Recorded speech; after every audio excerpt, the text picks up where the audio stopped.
कहते हैं कि जैसा हम खाते हैं वैसा ही हमारा मन और विचार बनते हैं।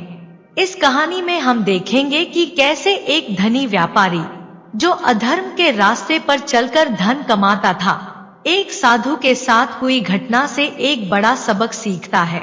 यह कहानी हमें बताती है कि सच्चाई और धर्म के रास्ते पर ही चलकर हम अपने जीवन में शांति और समृद्धि पा सकते हैं।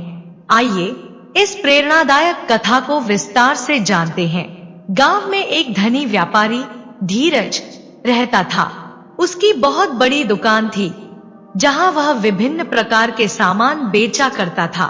धीरज ने अपने जीवन में हर तरह का धन कमाया था, लेकिन अब उसका ज्यादा से ज्यादा धन गलत तरीके से आ रहा था। धीरज की मित्रता शहर के परिवहन अधिकारी दिनेश से हो गई थी। दिनेश उसे गोदाम से चोरी किए गए महंगे चावल आधी कीमत पर बेचता था। धीरज को यह सौदा बहुत फायदेमंद लग रहा था, लेकिन कहीं न कहीं उसे यह भी लगता था कि यह गलत है। धीरज को अपनी अंतरात्मा को शांत करने के लिए लगा कि वह कुछ धार्मिक कार्य भी करे ताकि लोग उसकी इज्जत करें और भगवान भी उसके पापों को माफ कर दें। एक दिन धीरज ने सोचा, क्यों न इन चावल से खीर बनाकर किसी बड़े साधु को खिलाऊं और पुण्य कमाऊं। धीरज ने चोरी के चावल से खीर बनवाई और पास के गांव के प्रसिद्ध बाबा रामदास को बुलाया। बाबा रामदास बड़े ही विनम्र और त्यागी संत थे।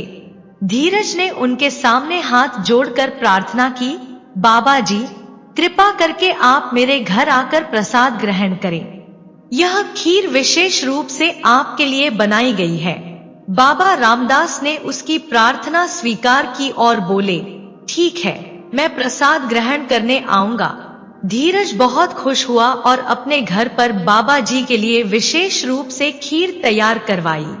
बाबा रामदास जब धीरज के घर पहुंचे तो उन्हें बड़े सम्मान से बिठाया गया और खीर परोसी गई। बाबा ने खीर खाते हुए कहा, बहुत स्वादिष्ट खीर है।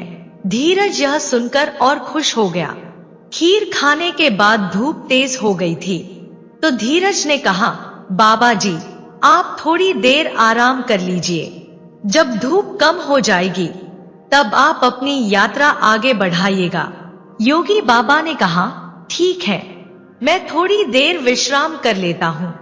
धीरज ने बाबा जी को जिस कमरे में आराम करने को कहा, उसी कमरे में उसने 5 लाख की गड्डियां भी रखी हुई थी। यह पैसा धीरज को हाल ही में एक व्यापार से मिला था और वह इसे किसी सुरक्षित जगह रखने का समय नहीं निकाल पाया था। बाबा जी खीर खाकर विश्राम करने लगे, लेकिन जैसे जैसे खीर पचने लगी, उनके मन में अजीब विचार आने लगे। उन्होंने देखा कि कमरे में बहुत सारी रुपए की गड्डियां पड़ी हुई हैं। बाबा जी के मन में अचानक लालच आया। उन्होंने सोचा, इतने सारे रुपए पड़े हैं, अगर मैं 1-2 गड्डियां उठा लूं तो किसी को क्या पता चलेगा। बाबा जी ने फिर खुद को टोका, मैं एक साधु हूं, मुझे धन की क्या जरूरत, लेकिन मन तो मन है। लालच का असर उनके मन पर हो चुका था। कुछ समय बाद बाबा जी ने सोचा, एक गड्डी उठाने से क्या फर्क पड़ेगा, किसी को पता भी नहीं चलेगा, और उन्होंने एक गड्डी उठाकर अपने झोले में रख ली। शाम हुई, बाबा रामदास ने धीरज से विदा ली और अपने रास्ते पर चल पड़े।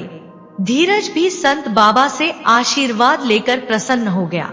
अगले दिन जब धीरज ने अपने रुपए गिने तो उसे पता चला कि 5,000 की एक गड्डी गायब थी। उसने पहले सोचा, बाबा रामदास ऐसा नहीं कर सकते, वे तो महान संत हैं, यह काम किसी नौकर का ही होगा। धीरज ने अपने नौकरों पर शक किया और उन्हें बुलाकर सख्ती से पूछताछ करने लगा। नौकरों को बुरा भला कहा और मारपीट भी शुरू कर दी। पूरा दिन इसी पूछताछ में निकल गया, लेकिन धीरज को कोई समाधान नहीं मिला। दोपहर के बाद अचानक बाबा रामदास वापस आ गए। उन्होंने अपने झोले से वह गड्डी निकाली और धीरज को सौंपते हुए बोले, नौकरों को मत पीटो, यह गड्डी मैं ही ले गया था। धीरज ने आश्चर्य से पूछा, बाबा जी, आप ऐसा क्यों करेंगे? यह जरूर किसी नौकर ने चोरी की होगी और डर के मारे आपको दे दी होगी।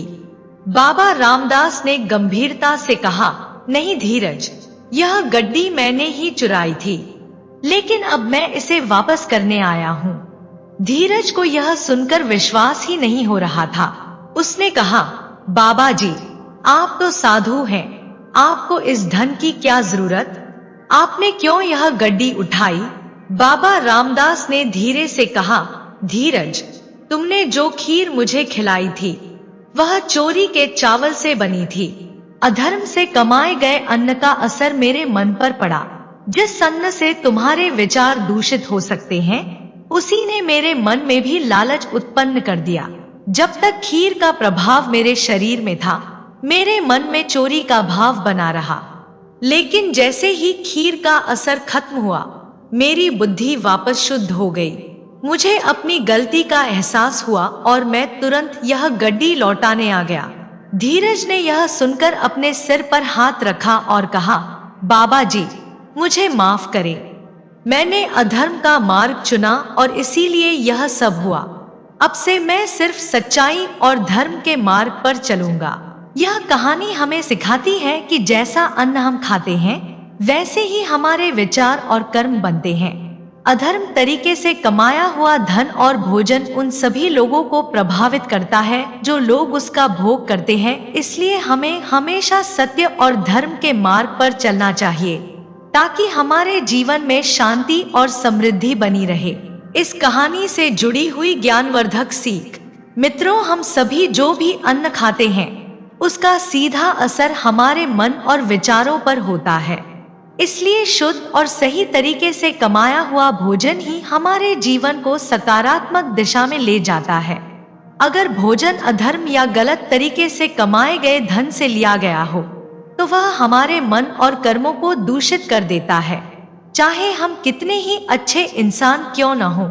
सही और सच्चाई के रास्ते पर चलने से हमारे जीवन में संपूर्ण सुख, शांति और समृद्धि आती है। मित्रों, ज्ञानवर्धक कहानी अच्छी लगी हो तो वीडियो को लाइक जरूर करें और चैनल को सब्सक्राइब करें।